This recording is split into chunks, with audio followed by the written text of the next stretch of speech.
అనంత పద్మనాభ స్వామి విగ్రహాన్ని 3 ద్వారాల నుండి ఎందుకు చూస్తారో తెలుసా? అసలు పద్మనాభ స్వామి కేరళలో ఎందుకు ప్రత్యక్షమయ్యాడో తెలుసుకోవాలనుకుంటే ఈ వీడియోని వరకు చూడండి, మీరే ఆశ్చర్యపోతారు. చాలా కాలం క్రితం బిల్వమంగళం అనే ముని తపస్సులో ఉండగా శ్రీ మహావిష్ణువు ఒక అల్లరి బాలుడు రూపంలో వచ్చారు.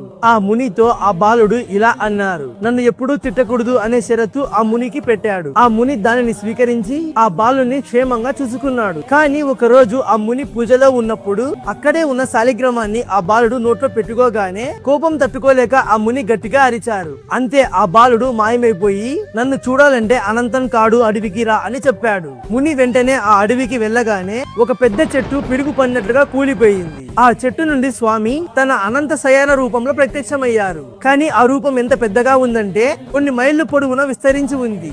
మనిషి కన్ను ఒక్కసారిగా ఆ రూపాన్ని చూడలేనంత పెద్దదిగా ఉంది. ఆ ముని స్వామిని వేడుకోగా ఆ రూపం ఇప్పుడు మనం చూస్తున్న పరిమాణానికి తగ్గింది.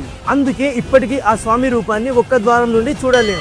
3 ద్వారాల ద్వారా ముఖం, నాభి మరియు పాదాలను దర్శించుకుంటాం. ఈ వీడియో చూసిన ప్రతి ఒక్కరూ ఓం శ్రీ పద్మనాభాయ నమః అని కామెంట్ చేసి స్వామి ఆశీస్సులు పొందండి.